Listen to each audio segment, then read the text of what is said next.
Obrigado, pastor presidente.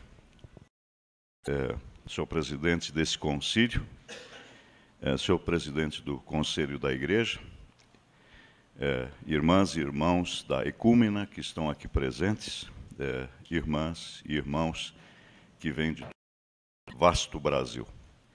A minha palestra está nas pastas de vocês. Se vocês quiserem aproveitar e acompanhar ali, fazer riscos e rabiscos, isso pode ser interessante. E eu espero que haja alguém disponível para fazer a tradução para as irmãs e os irmãos que vêm da Ecúmena. Obrigado. Tu aperta aqui um tempo e me desliga isso aqui. Ele já foi meu aluno aos 11 anos de idade, então eu posso pedir esse favor dele. Mas ele não sabe desligar. Só que não toca, pisa em cima. Então, irmãs e irmãos, no ano que vem eu completo 70 anos e desde a minha aposentação eu tenho feito uma coisa da qual eu muito gosto, produzir textos. As minhas aulas na Faculdade de Teologia, hoje Escola Superior de Teologia, na Unicinos, as pregações, também as pregações hoje ainda no ponto de pregação Campestre Orfeu, na periferia de São Leopoldo, são transformados em livro. E assim, nesse ano, eu tive o privilégio de poder publicar os livros de número 38, 40 e 50. O livro de número 48 é uma biografia do pastor Wilhelm Rotermund.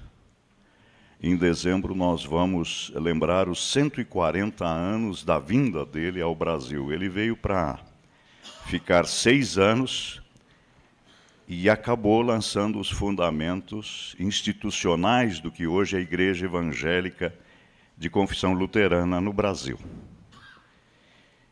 O livro de número 49 leva por nome 190, Migração Alemã no Rio Grande do Sul. Esquecimentos e lembranças, e inspirou o pastor presidente a sugerir, então, a temática para hoje. O livro de número 50, no qual eu já venho trabalhando há diversos anos, leva por nome De Luder a Lutero, uma biografia. Luder, no meu dialeto do interior do Rio Grande do Sul, significa na forma mais amena vagabundo. Mas quando a gente está muito brabo e chama alguém de Luder, a gente está chamando essa pessoa de prostituto ou prostituta. E esse é o sobrenome do reformador ao se matricular na Universidade de Erfurt. Mais tarde, descobre a liberdade cristã. E na língua em que Paulo escreveu as suas cartas, liberdade é eleuteria, com TH. E quando ele descobre isso, a partir de 1518, ele dá o seu nome, e nós gravamos isso na capa do livro, em alto relevo, os Erius. E o TH passa a ser o D, que vira Luther. E se a gente olhar os documentos mais antigos da Federação Sinodal, a Igreja Evangélica de Confissão Luterana, com TH ainda, para lembrar. Como o H em geral cai fora no português, nós perdemos essa lembrança. Então é um livro que quer tratar como alguém vagabundo, quando descobre a liberdade que Cristo nos oferece, se torna um Martim liberto. E quem diz luterano ou luterana está falando da liberdade cristã. E sobre essa eu gostaria de refletir com vocês da agora em diante. Irmãs e irmãos, nós jamais conseguimos preservar o todo. Jamais nós conseguimos lembrar o todo. E uma das dores do ser humano são os seus esquecimentos. eu estou entrando nessa fase de me encontrar com pessoas e, de repente, não recordar mais o seu nome. Outras vezes, esse mesmo ser humano quer desesperadamente esquecer, pede para ser esquecido, quer ser perdoado pelo que disse, pelo que fez. No entanto, nós não sabemos quem nós somos, nem sonhamos. Eu fiz essa experiência com o meu pai, quando o Alzheimer estava levando ele para o fim da vida. Cristãos, porém, lembram para não esquecer. Já no Antigo Testamento, o povo de Israel fixou lembranças para não esquecer uma história cheia de pecados e graça. Se a gente levar o Antigo Testamento a sério, a gente vai ver que é confissão de pecado de um povo na presença de Deus. Isso é Sagrada Escritura. Quando a gente a partir da reflexão sobre a sua vida, sobre a sua história, pecado na presença de Deus, e agradece pela graça. Em Deuteronômio 26, nós temos o pequeno credo histórico do povo de Israel. Arameu, prestes a perecer, foi meu pai e desceu ao Egito. E ali viveu como estrangeiro, com pouca gente, e ali veio a ser nação grande, forte e numerosa. Mas os egípcios nos maltrataram e afligiram e nos impuseram dura servidão. Clamamos ao Senhor, Deus de nossos pais, e Ele ouviu a nossa voz, atentou para a nossa angústia, para o nosso trabalho e para a nossa opressão, e nos tirou do Egito, com poderosa mão e com braço estendido, e com grande e com sinais e com milagres, e nos trouxe a este lugar e nos deu esta terra que manda leite e mel. Nós temos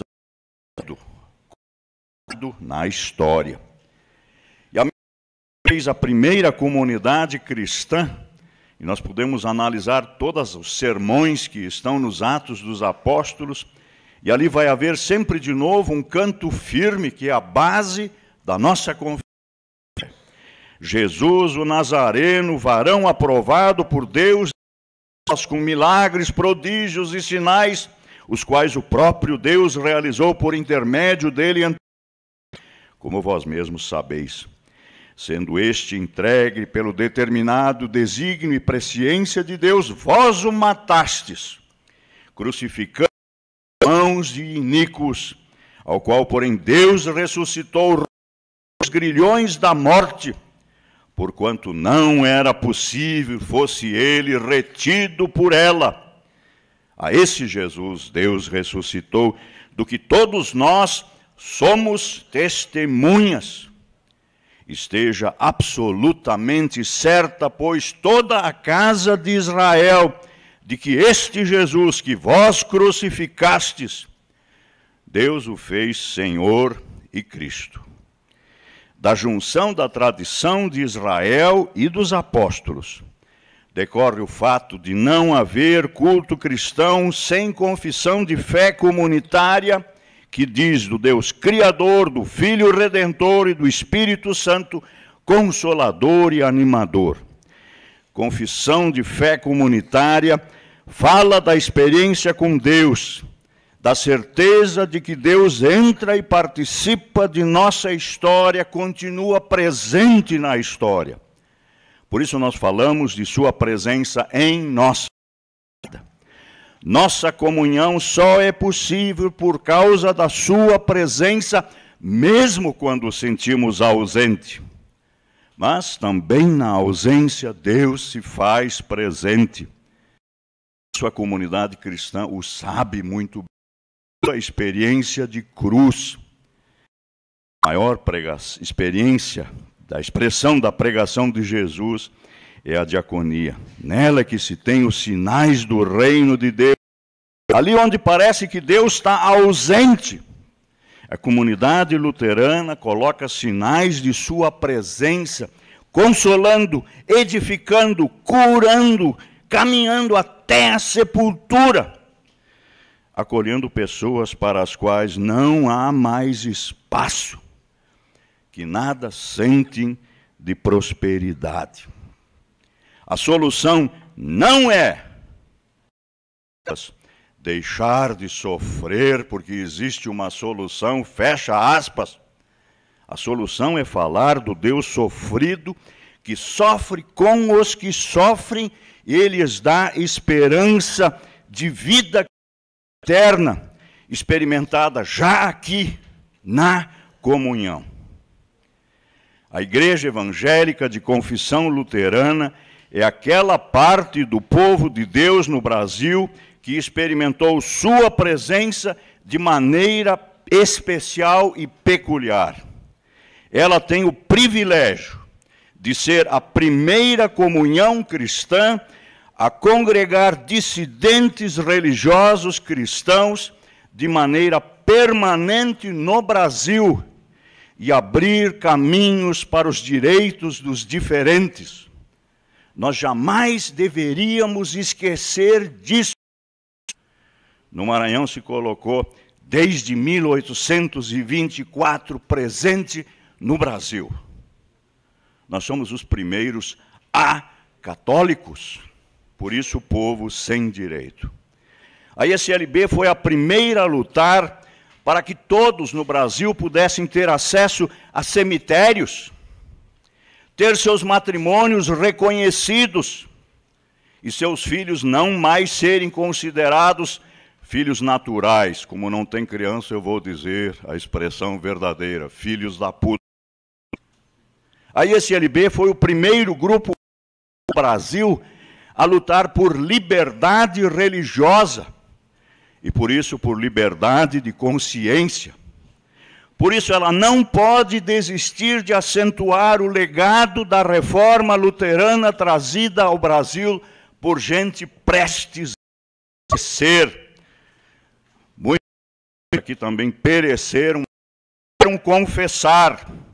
Devemos temer e amar, confiar nele sobre todas as coisas.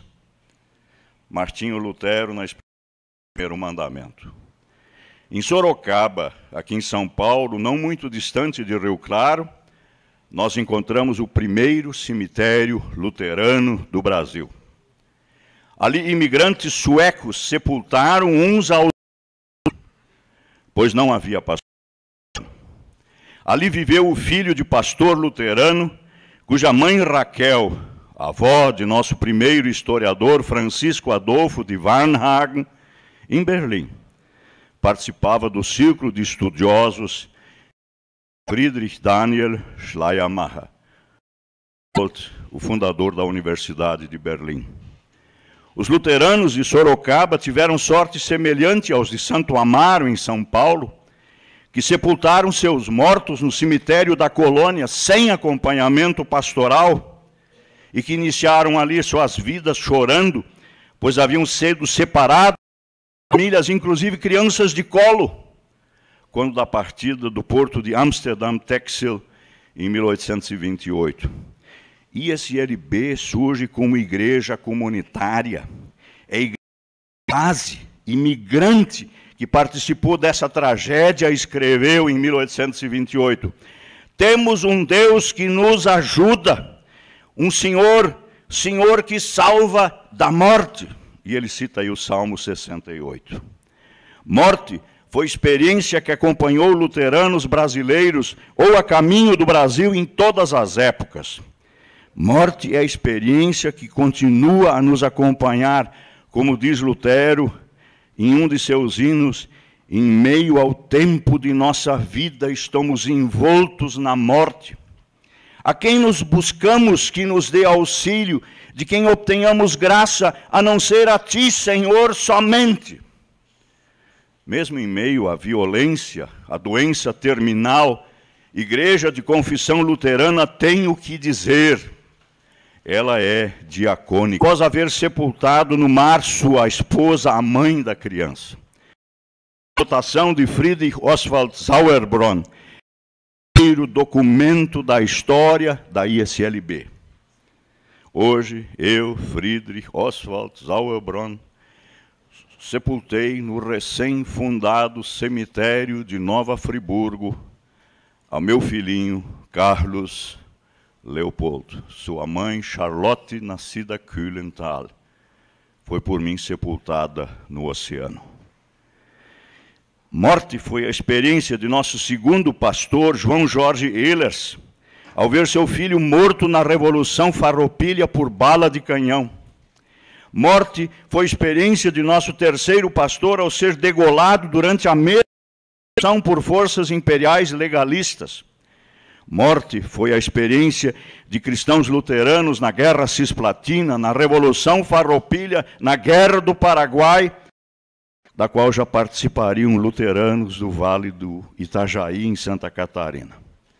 Agora, no dia de outubro de 2014, eu sepultei o pracinha Alfredo Vaz, nascido em Rio do Sul, Santa Catarina, e que era o guarda do cemitério de Pistoia, na Itália, onde repousam os restos dos soldados brasileiros tombados durante a Segunda Guerra Mundial. E Getúlio Dornelles Vargas, de não tão saudosa memória, privilegiou descendentes de imigrantes alemães e italianos para enviar à Itália. Igreja de confissão luterana sempre acompanha irmã e irmão até a sepultura, pois tem esperança para além túmulo. Mas principalmente vida. Foi experiência de cristãos luteranos ao poderem deixar na Europa situações de morte. O Peter Paul Müller escreveu em 1826: somos gratos a Deus por havermos empreendido a viagem, pois na Alemanha jamais teríamos chegamos. Vivemos aqui em um país que se assemelha ao paraíso. E ele diz que ele aqui come carne todos os dias. Essas formulações nos poderiam auxiliar a inventar ISLB e a escrever que não corresponde ao real. História, porém, se desenvolve entre vida e morte, entre graça e pecado.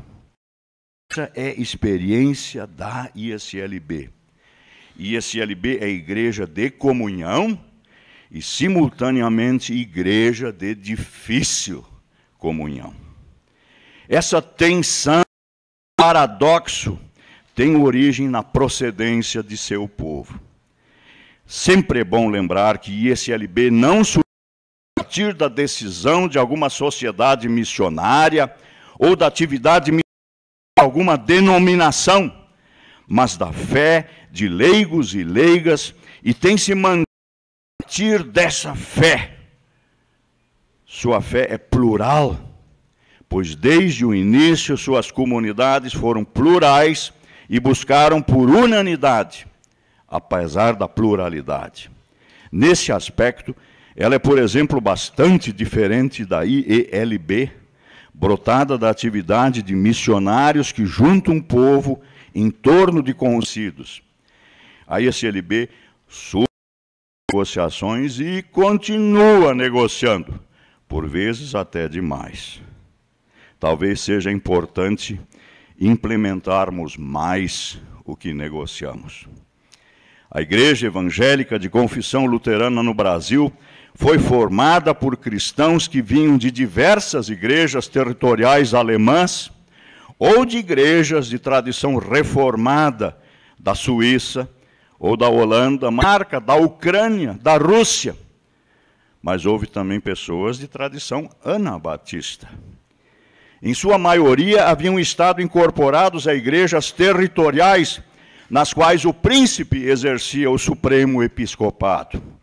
Não raro, quem exercia esse episcopado era o latifundiário, denominado. Mas havia também tradições mais democráticas, trazidas por suíços. Eram luteranos, calvinistas, anabatistas, mas esses conceitos de realidade mais profunda. Todos vieram em épocas distintas ao longo dos séculos XIX e XX. Eram herdeiros de tradições que já contavam 400 anos. Tinham tradições que vinham dos primórdios da Reforma, das quais a religião era a base da sociedade. Se apropriado de tradições barrocas, surgidas em época na qual a base da sociedade já eram Estado e mercado, mas a religião em que o cristão, por isso, saía do mundo para se reunir em comunidades de piedade, ser designado de pietista, pouco querendo saber de ortodoxias. Outros estavam influenciados pelo pietismo, mas valiam-se da crítica bíblica mesmos, usando para fazer frente à ortodoxia, mas eles queriam ler Bíblia e fé à luz da razão. Eles eram ilustrados através de lógica pelo direito à diferença. Por isso não deve causar estranheza o fato de o templo luterano de Joinville, em Santa Catarina, ter sido a antiga loja maçônica, porque os maçons construíram uma nova loja maçônica e cederam a sua loja como templo para os luteranos lá em Joinville. Templo e loja maçônica estavam lado a lado no mesmo terreno na rua Senhor dos Passos, em Porto Alegre. Como formar igreja com tantas e díspares tradições? Como formar igreja em período de história da humanidade, em que já era conquista o direito do ser humano à opção? Cuidem disso, na ISLB todo mundo quer optar. A ISLB de como diferentes tendências viver, mas como também podem se confrontar e enfrentar, provocando dor, sofrimento e cisões, colocando que também deve ser confessado o Evangelho de lado. Exemplo de como tendências podem conviver, encontramos em Teófilo Otoni, Minas Gerais, onde para poder pregar o Evangelho, o pastor João Leonardo Hollerbach se via obrigado a celebrar o culto, ora em tradição calvinista, ora em tradição luterana, com o afgot em cima do altar, o ídolo em holandês, o crucifixo, com castiçal, flores e velas.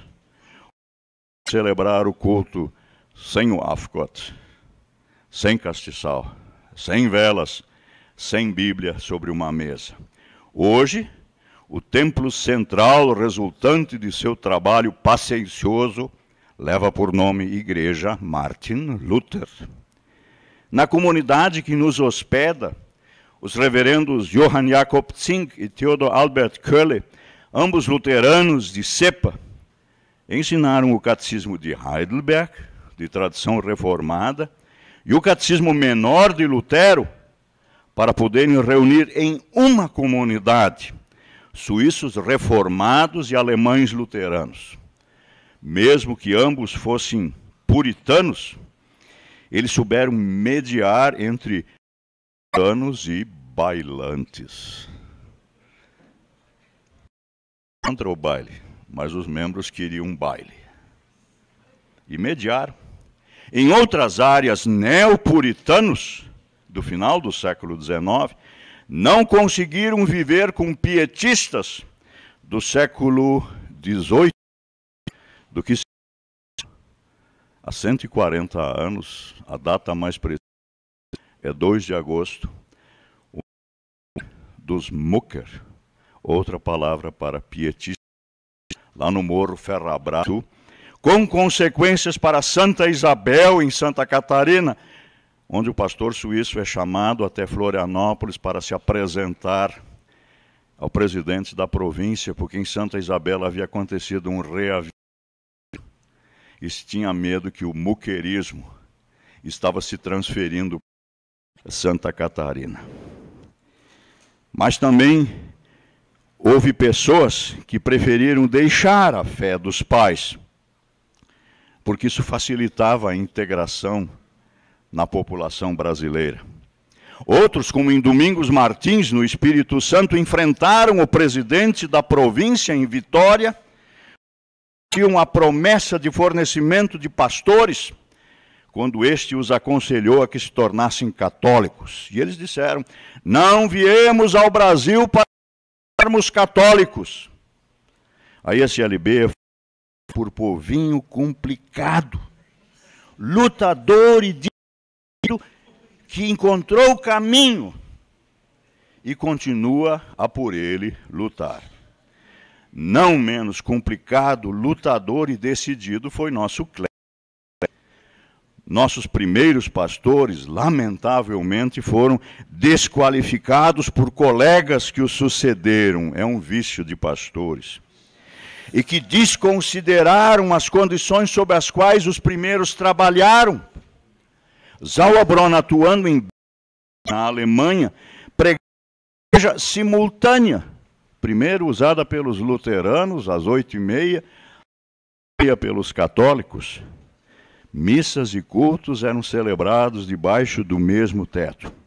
Mas as cartas nas quais nos comovem ainda hoje. Elas, nosso segundo pastor, também foi professor luterano. E entre seus alunos, em Hamburgo, estava Johann Heinrich Wichern, o pai da missão interna alemã. Eles eram daquelas pessoas que não têm pavio. Era temperamento explosivo, veio viúvo e o Estado brasileiro lhe tirou a guarda dos filhos e das filhas, pois se colocou ao lado dos farrapos na roupilha com materiais. Nós não sabemos onde ele morreu, mas línguas afirmaram que negara a fé luterana no Rio de Janeiro. Klinghöfer, de Campo Bom, morreu degolado na Pastoral Norte do Rio Grande do Sul. Se afirmou que fora seminarista católico e que esperto ter se tornado pastor.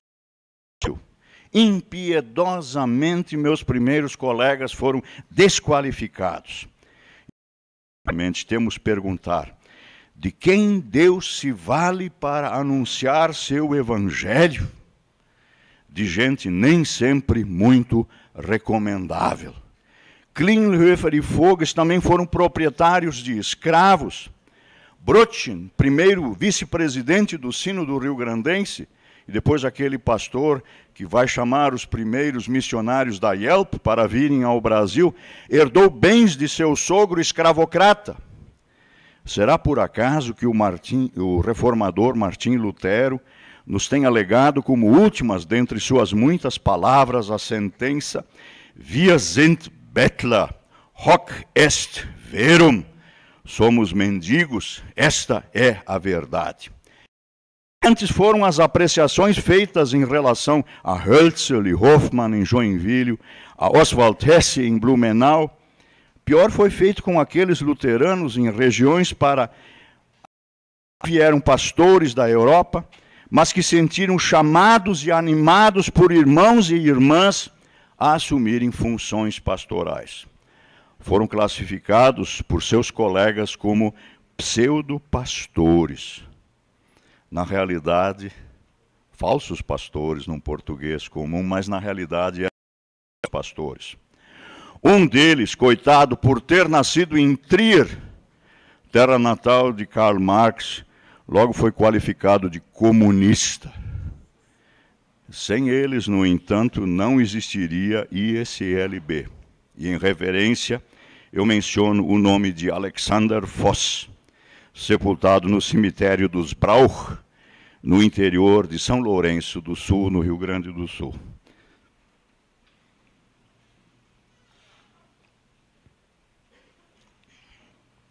Foi quando a Suíça começou a se interessar pela sorte de seus súditos emigrados ao Brasil, e quando a Prússia, em expansão, saiu à procura de mercados para os seus produtos, é que nossas comunidades ficaram economicamente interessantes e passaram a ser assistidas espiritualmente a partir da Europa.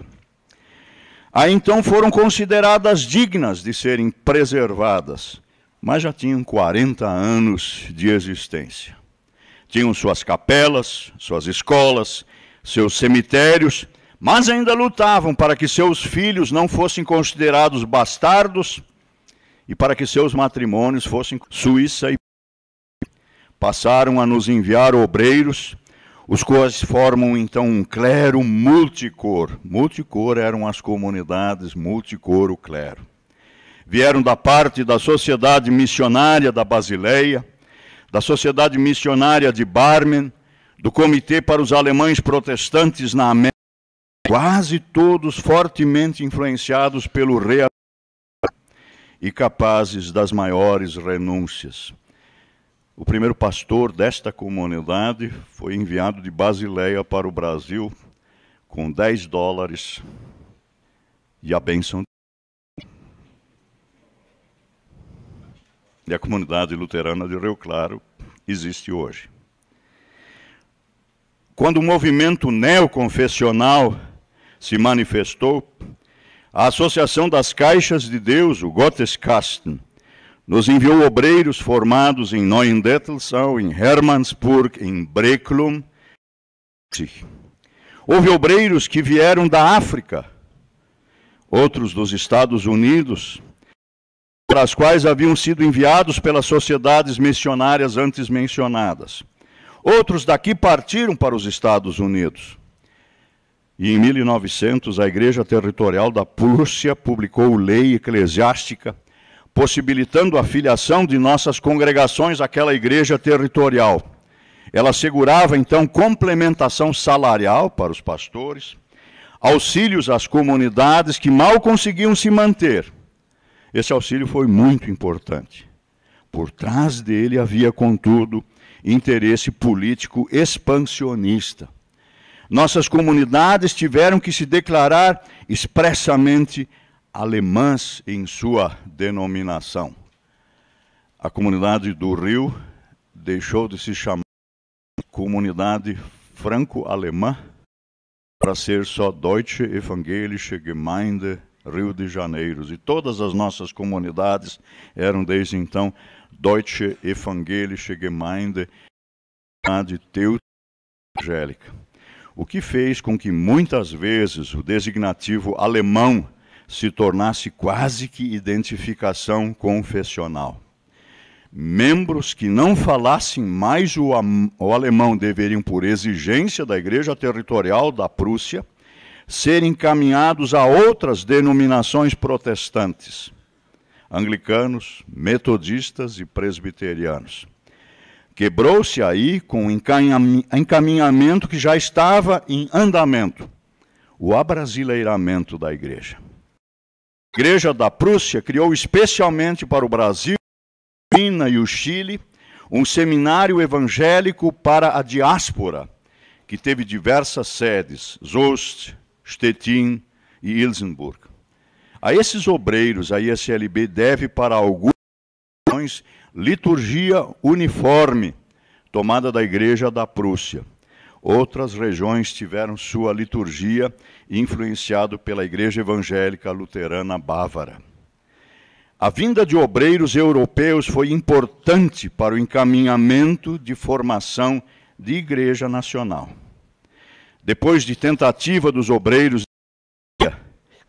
surgiram em 1868 e 1880 igrejas regionais segundo o modelo já experimentado nos Estados Unidos, designadas de sínodos. E foram 4 os sínodos que posteriormente se fundiriam na ISLB. Lembro que um 5º sínodo formou a Igreja Luterana do Brasil.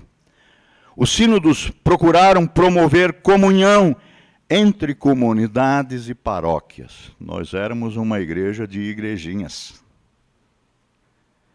Criaram instituições, esses sínodos, da missão interna, orfanatos, casas de idosos, pregação itinerante, folhetos evangélicos, etc. Fomentaram o ensino fundamental e superior, formando professores, produzindo material num país de analfabetos. As comunidades da ISLB foram campeãs na área da educação de base, inclusive ensinar programas curriculares. Quem está conteúdo programático para as escolas do Rio Grande do Sul é um pastor luterano de São Leopoldo que para isso cria sua própria gráfica, Wilhelm Rotermund. E em respeito a seu trabalho, eu reproduzi facsímile da sua primeira cartilha na biografia que lhe dediquei. Não há razão para sentimento inferior. A igreja tem sido importante fermento na sociedade. Tem sido importante protagonista. Fé que não aliena, mas que redunda em obras de amor. Suas contribuições na área educacional e diaconal são constantes.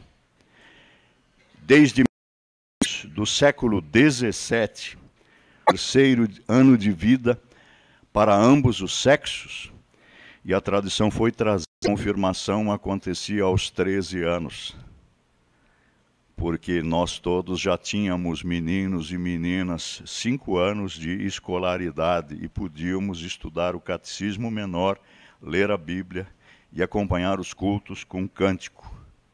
Mas as comunidades, com a participação efetiva de mulheres, se dedicaram também à área da saúde e à diaconia feminina. Na ISLB, antes que se formassem pastores, nós formamos professores, professoras e diaconisas. Foi aqui em Rio Claro que surgiu o primeiro grupo que viria a formar a maior organização feminina da América do Sul. Sabiam disso? A Ordem Auxiliadora de Senhoras Evangélicas. O campanário do templo, no qual foi celebrado o culto de abertura do presente Concílio Geral, é a primeira obra visível da UASE. O templo tem a forma exterior de uma casa avarandada, porque foi construído no Império, e não podia ter forma exterior de templo. As senhoras se organizaram para ter um campanário e sinos. Por isso o campanário é deslocado, para quem chegou pela primeira vez a Rio Claro e não sabe por que o campanário está ali ao lado. Que seja preservado o nome de Juliana Jacobina Zink-Kölle, a esposa do pastor que toma a iniciativa. Preservado seja também na ISLB o nome de sua irmã, a diaconisa Sophie Zink, primeira diaconisa de nossa Irmandade, nascida aqui, em Rio Claro.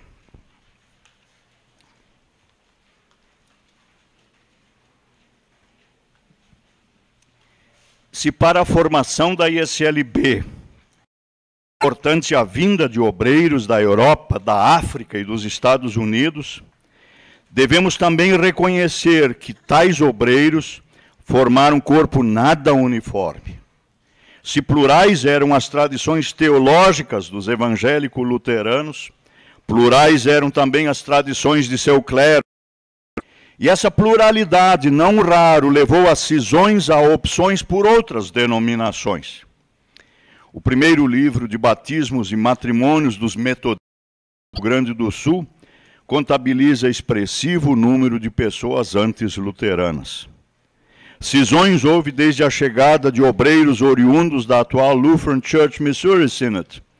Cisões houve quando da chegada de movimentos de avivamento no seio das igrejas territoriais alemãs. E apenas o cristianismo decidido integrar. Devemos recordar esse fato para não inventarmos ISLB. No todo, porém, eu ouso afirmar ISLB houve junção frutífera da teologia da Reforma do século XVI, de tradições barrocas do pietismo e da ilustração alemã. Frutíferas foram também as vindas do confronto do Evangelho com ideologias. Ao saber discutir representantes da Ilustração que também migraram para o Brasil. A ISLB lutou por espaços para o pensamento histórico crítico em um país crentes com capacidade de discernimento. Será por acaso que boa parte dos professores universitários brasileiros tem a sua origem na ISLB? Será por acaso que tenhamos colocado ênfase num catecumenato permanente, programa de educação cristã contínua? Eu volto a já mencionar a eclesiástica da Igreja Territorial da Prússia de 1900, que ela teve outras faces, e essas negativas. A lei retardou a autonomia da ISLB.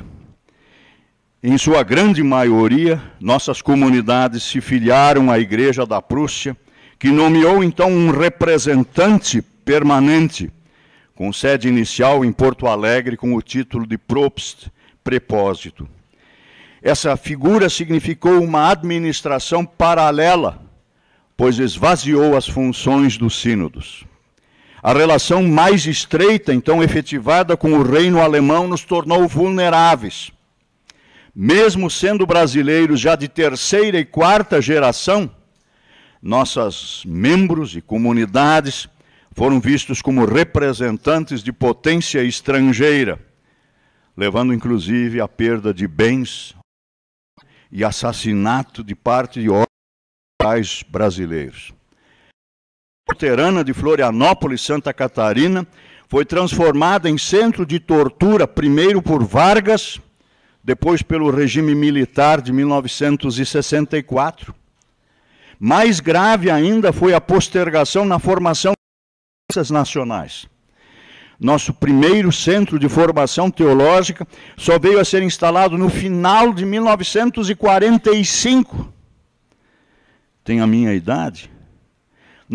A condição de igreja irmã, depois de termos estado sob a administração da Igreja da Prússia, da Associação das Caixas de Deus, da Federação das Igrejas Evangélicas Alemãs, do Departamento para o Exterior da Igreja Evangélica ou na Alemanha, mas nós somos gratos às igrejas que nos auxiliaram, o que não nos deve impedir de também considerar críticas ao que aconteceu. A década de 1950 ficou para as igrejas luteranas dos Estados Unidos, um outro aspecto, a perda do grande campo missionário da China e do campo missionário de Cuba. Seus missionários foram então enviados à América do Sul, ao território da ISLB. Daí decorreram novos impulsos, mas também novos influxos que levaram à comunhão, mas também a tensões. Da teologia evangelical norte-americana passaram a se fazer sentir. Da mesma forma, vêm então obreiros da Escandinávia, especialmente da Noruega. ISLB existe entre comunhão e tensão. Se nos detivermos nos últimos 64 anos de nossa história, deparamos-nos com riqueza impressionante. Em nosso primeiro concílio, realizado em 1950, em São Leopoldo, esse aqui é o 29º, os pais e mães decidiram que seríamos, com todas as consequências, Igreja de Jesus Cristo no Brasil, que seríamos detenidos pela reforma de Martim Lutero e que teríamos relações com igrejas reunidas na Federação Luterana Mundial e no Conselho Mundial de Igrejas. Essa intenção foi expressa em nosso nome, mas em todos os nossos bons e maus momentos. Nossos pais e mães não sonharam em 1950 que estávamos no limiar entre modernidade e pós-modernidade. Passamos de sociedade agrária para sociedade industrial. Se essas transformações no século XIX haviam expulsado luteranos da Europa rumo ao Brasil, agora expulsavam luteranos para novas fronteiras agrícolas e para os centros urbanos. Temos experiência com novas áreas de colonização, mas nossa experiência urbana era mínima. Tivemos frutífero trabalho com academia evangélica, encerrada quando os governos militares proibiram concentrações de pessoas. Nós formamos professores catequistas, procuramos por formas de mordomia responsável em termos de bens, tempo e talento, incrementamos a organização e pastoral universitária. Desde 1969, ocupamos-nos com assuntos rurais e com temáticas políticos-sociais. O Brasil fervia no campo e na cidade. Havia muita repressão por parte dos órgãos de segurança. Houve membros de comunidade que atuavam como informantes do DOPS e denunciavam outros membros e pastores. Numa segunda-feira eu recebi telefonema do meu pastor regional, Augusto Ernesto Kunert, que me perguntava: ô Martim, o que tu andaste falando ontem em Montenegro? Eu falei do caso de um pastor presbiteriano cuja casa foi invadida em Minas Gerais. Hoje esse pastor é membro da comunidade da ISLB em Juiz de Fora. E ameaçaram violentar a sua esposa, que estava grávida, e anunciasse onde se encontrava o seu irmão procurado pelo DOPS. Martim, quando a gente fala isso, a gente tem que guardar sempre um recorte de jornal. O que os militares não desmentem é verdade. Pedi para o meu irmão, que é coronel da Brigada Militar, botar a mão em cima. Mas o meu passaporte para ir estudar na Europa levou 6 meses para ser emitido. Isso é B no período. Em 1970, nós tivemos, com a transferência da 5ª Assembleia Geral da Federação Luterana Mundial de Porto Alegre para Evian, mas o tema Enviados ao Mundo nos animou, tanto assim que em outubro de 1970, o Concílio Geral da ISLB aprovava em Curitiba o Manifesto de Curitiba. Nele confessamos que a Igreja deve dirigir-se ao homem como um todo, não só a sua alma, e acentuamos que essa visão terá consequências e implicações em toda a esfera de sua vigência, inclusive física, cultural, social, econômica e política, com o bem comum. Foi difícil entregar esse manifesto ao ditador Médici em Brasília. E desde lá éramos persona não grata.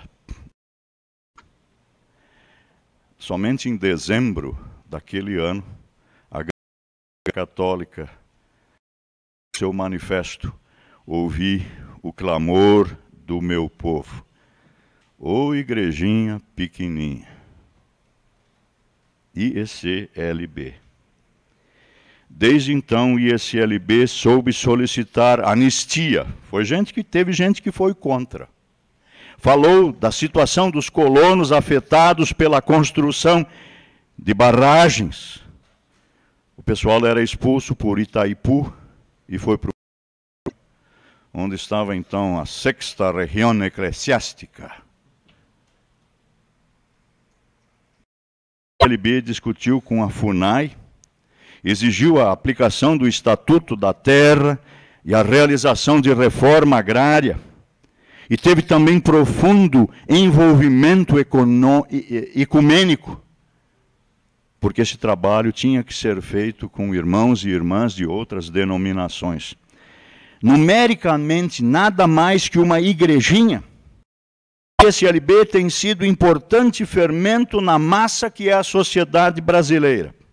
Será acaso o fato de que menciona nome de teólogos brasileiros, percentual considerável deles tenha sido formado pelas comunidades da ISLB? Menciono aqui nomes precocemente falecidos, Breno Schumann e Milton Schwantes. é a ISLB quem mais está formando teólogos e teólogas para centros de formação teológica, sejam eles católicos, romanos ou pentecostais.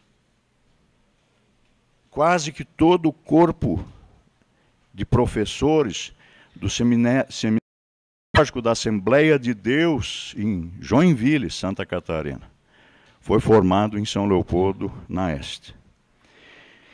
De onde brotavam as temáticas e preocupações da ISLB nos últimos 60 anos? Da própria história do povo da ISLB. Éramos povo de migrantes para novas áreas de colonização e para os centros urbanos. Havia também aqueles que tinham que migrar para além das fronteiras do Brasil, em decorrência do surgimento do lago de Itaipu. Estávamos na Amazônia, na Calha Norte, em Santa Helena, na Venezuela. Novamente, promessas atraíam pessoas para a Transamazônica. Os temas e os lemas da ISLB nesses últimos 60 anos mostram o crescimento de uma igreja para dentro do contexto brasileiro. Do primeiro concílio, de 1950 a 1970, preocupados em discutir nossas bases confessionais, negociando nossa estrutura, estatutos e regimentos. Desde o 7º, em 1970, em Curitiba, a ênfase passou a ser outra. A temática enviados ao mundo não se preocupava apenas com responsabilidade social, mas acentuava também a necessidade permanente da evangelização. A evangelização sempre esteve presente em nossa história. Por meio dela, não só buscamos edificar comunidade, em levar o evangelho a todos, como fez o pastor Hollerbach, saindo do nordeste de Minas até o coração da Bahia. Os pastores Haupt, Schwantes, Güttinger, ponham mais um G, Richter, dedicaram-se aos povos indígenas. Otto Kuhr, Bruno Stizinski e Theodor Kölle evangelizaram no Paraná, no Planalto do Rio Grande do Sul, em São Paulo e no Mato Grosso, porque a paróquia de Kölle ia de Rio Claro até Dourados, no Mato Grosso. Houve evangelização permanente baseada no pietismo luterano, através da missão evangélica União Cristã e do cristianismo decidido, o qual, mesmo tendo deixado a ISLB, legou a figura carismática de Alcides Yuxch. Lembro a atividade iniciada por missionários luteranos nos Estados Unidos, depois integrada à ISLB, na qual tem suas raízes o trabalho do movimento Encontrão, que acentuava e acentua a necessidade da experiência de uma relação pessoal com Jesus, aliada à criação de grupos nos quais se estuda, compartilha e ora. Na ISLB surgiram diferentes formas de evangelização, e nelas se expressam diversas tendências do ser cristão, que refletem também os diferentes contextos em que vivem cristãos. Outros acentuam a necessidade de pastoral popular junto a camponeses e operários. Se o contexto para o dentro do qual levava a necessidade de acentuar a evangelização e a promoção social, esse mesmo contexto lançava outros desafios. De forma crescente, desde a década de 1960, as pós-modernidades se faziam presentes no Brasil. Igreja antes rural, a ISLB não soube oferecer de forma adequada acolhida a seus migrantes. Igreja comunitária não soube oferecer comunitariedade a quem migrava para a cidade. Muitos dos migrantes buscaram acolhidas em igrejas pentecostais. Entre pastores pentecostais da Assembleia de Deus hoje se encontra sobrenomes tradicionalmente luteranos. Por isso, em algumas comunidades, optamos por ser igrejas de grupos. e aí redescobrimos o sacerdócio de todos os crentes. Em outras, seguimos com o modelo do atendimento aos associados e tivemos defecções importantes. Mais graves, porém, foram e são as consequências da pós-modernidade para a ISLB em outro aspecto. Se no período anterior à modernidade era a base da sociedade, na modernidade, Estado e mercado passaram a ser a base desta mesma sociedade. Na modernidade, o mundo agora era ateu e as comunidades eram formadas por pessoas que por elas optavam ou se convertiam, eram crentes. Na pós-modernidade, o período no qual agora vivemos, o domínio é do mercado. E mercado não conhece irmãos e irmãs, não conhece comunhão, só conhece consumidores. Nessa sociedade dominada pelo mercado, igreja deixa de ser comunhão para se tornar grupo dos santos consumidores. Ela adquire a estrutura do shopping center que é frequentado por consumidores de religião em busca de produtos.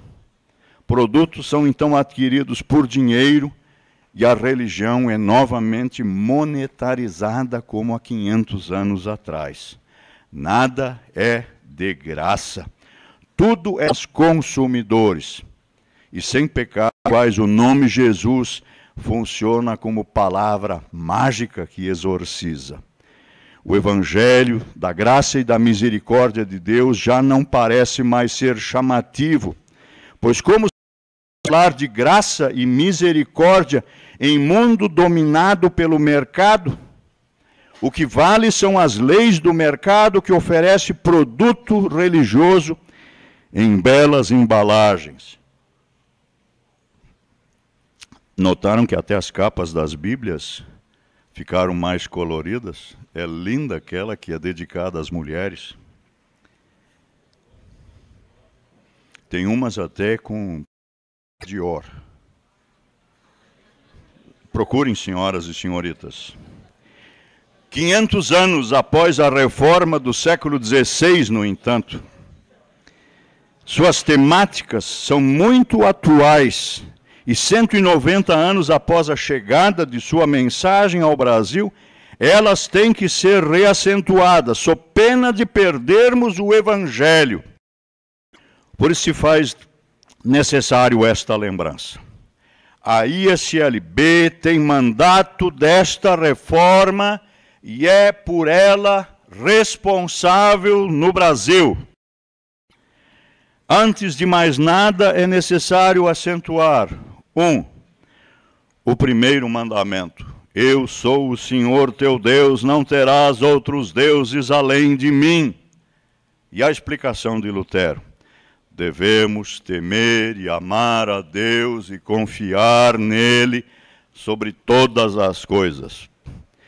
Em um mundo em que foram inventadas as primeiras cartas de crédito, chamadas de indulgências, e em que o Evangelho, sob a influência do emergente capitalismo, era comercializado, o grito da reforma foi deixar Deus ser Deus.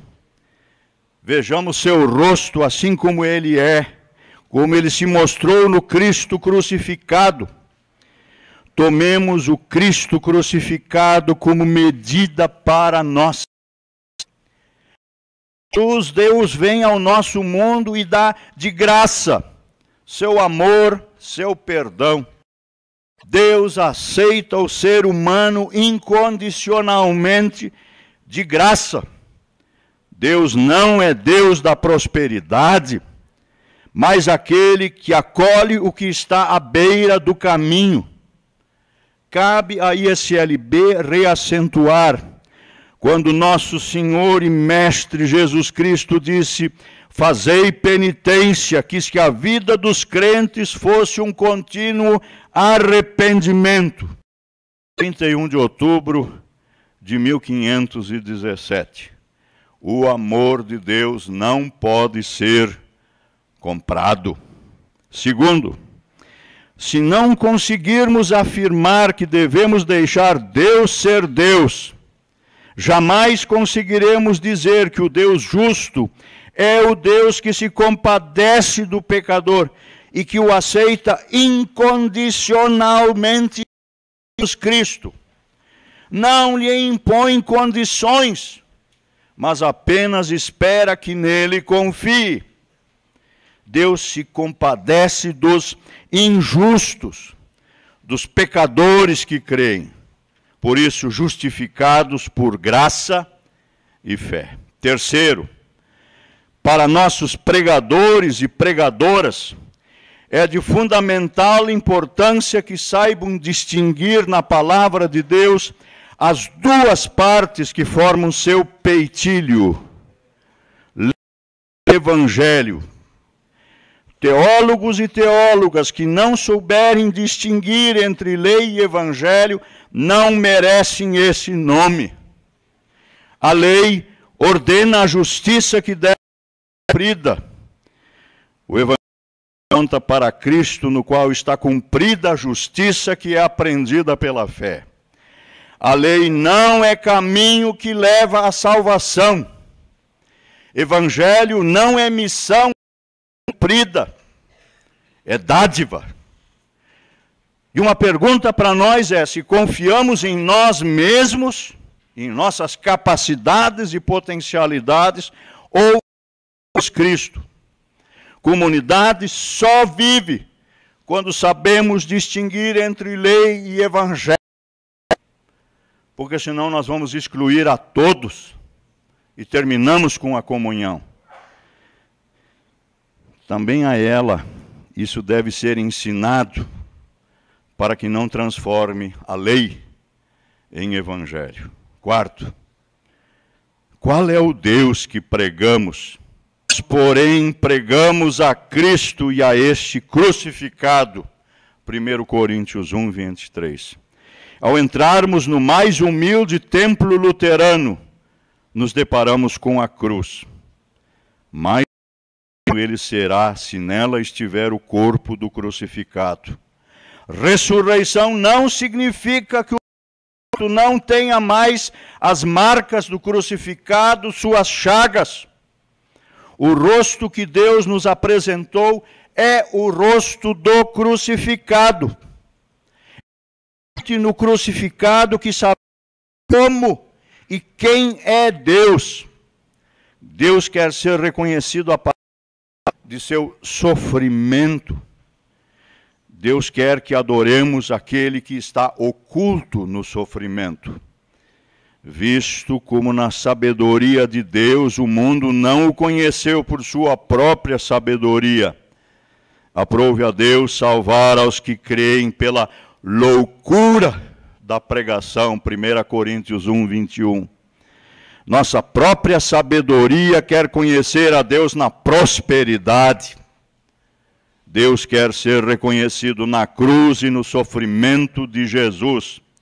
O que Deus nos quer mostrar é o poder da impotência, a força da fraqueza, a sabedoria da loucura, a glória do escândalo. Deus age, assim podemos ver na cruz, sob o contrário do que Ele é. Por isso Deus quer que olhemos para onde Ele olha, para baixo, como observa Lutero na sua interpretação do Magnificat de 1521.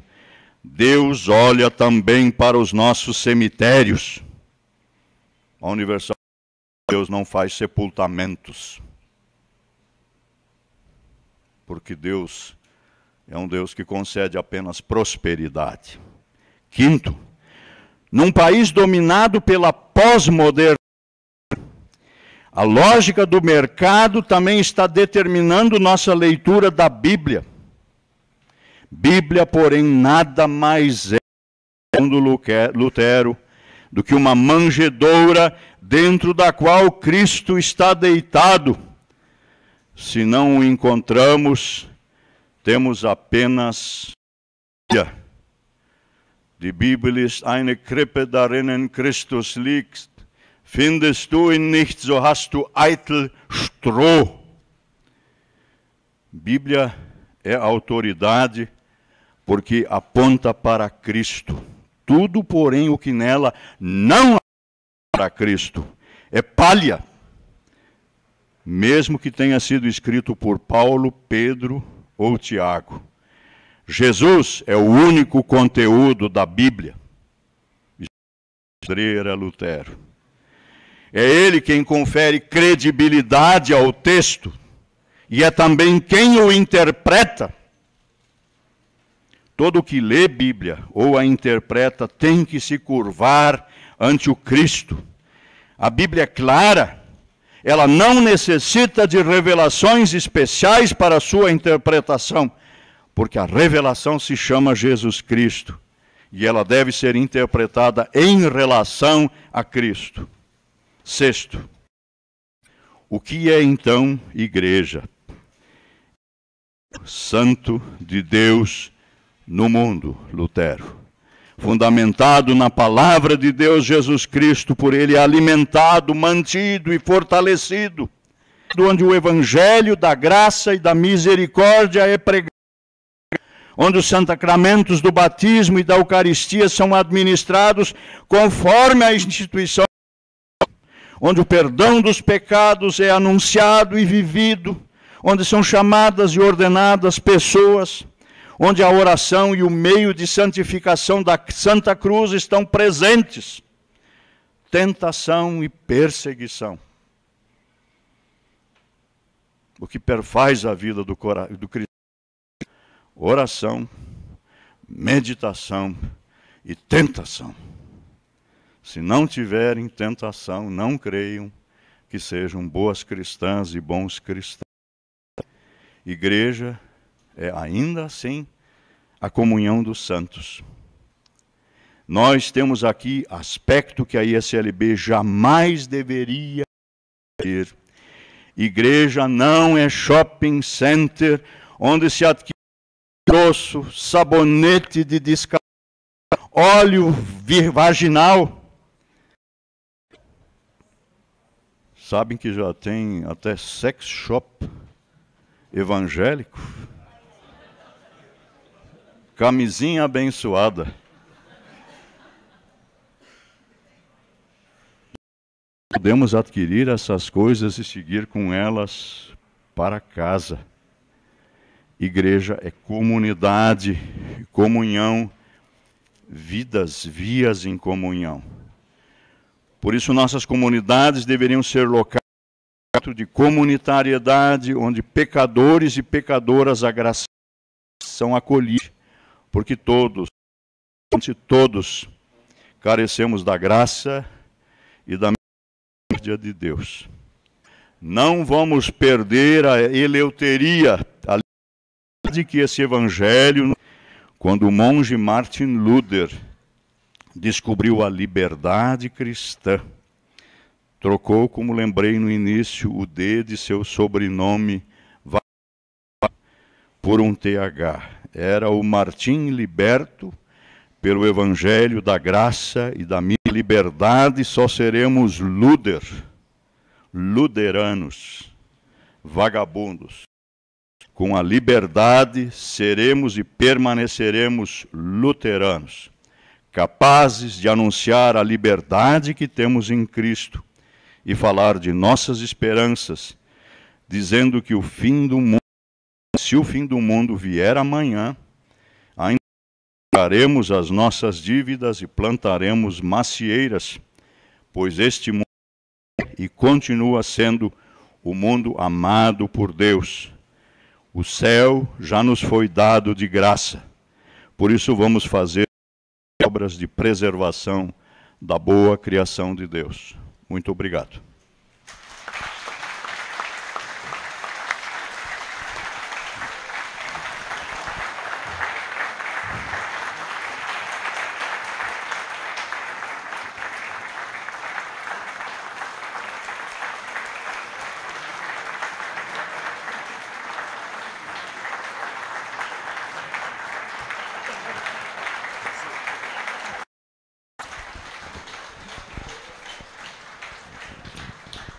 Muito obrigado, Martin.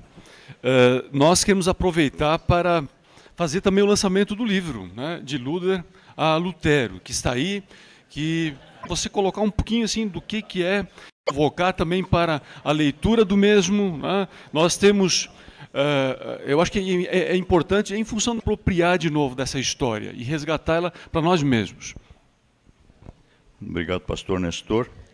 Esse livro foi um pedido da editora Sinodal, que queria, em 2017, um livro escrito sobre Lutero, uma biografia de Lutero, mas escrita a partir daqui, para leitores brasileiros, que não fosse uma simples tradução.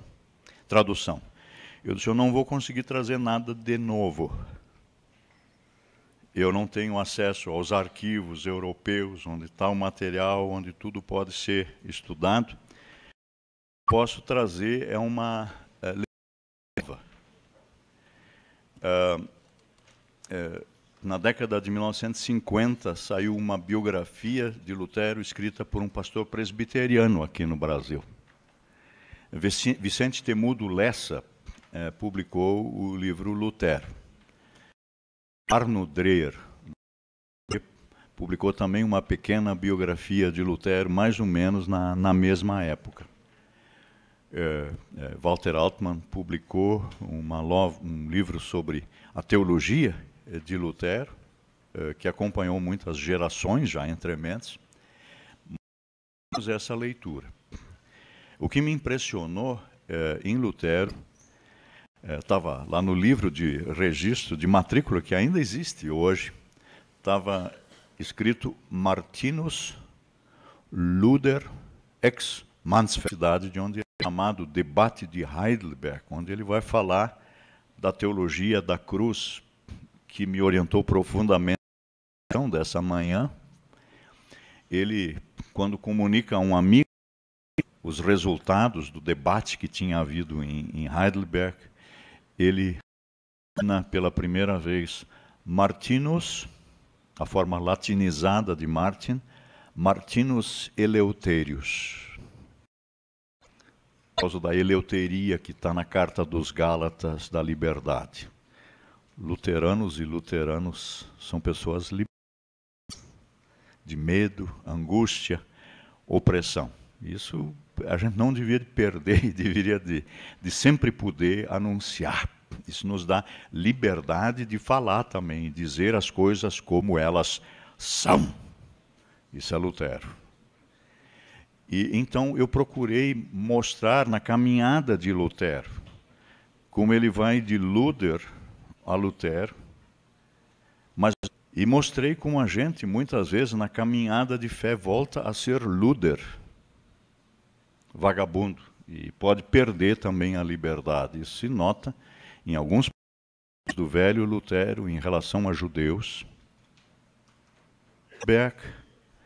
e como senhores territoriais vão se as coisas não deixar alguns sinais de senilidade na velhice, que são bastante interessantes em algumas formulações. E eu achei que também para um público brasileiro eu não deveria esquecer isso. A orelha do livro é escrito por um pastor da IELB, que me é muito querido, Ricardo. E a apresentação do livro a um teólogo católico romano, do qual eu muito aprendi e que para mim é o maior historiador da igreja no Brasil na atualidade, chamado Eduardo Hornart. É uma introdução mais alentada, em que eu vejo um católico romano vibrando com Lutero, e eu espero que isso contagie outras pessoas. Eu não tenho medo de proselitismo. A gente não pode ter a vela debaixo do balde. E nós gostamos de botar a vela, oferecer isso, a gente acredita nisso, tem que levar adiante. Isso é, em suma, pastor presidente, o que eu trabalho nesse livro. Não tem nome, no fim tem uma bibliografia, para a gente poder se orientar, tem um glossário assim com nome feio, o que é albigense, o que é valdense, mas é uma linguagem bem brasileira, onde isso é possível. Procura ser um texto leve, se bem que às vezes quando você vai reproduzir o pensamento de Lutero, a coisa fica em alguns livros. Em suma,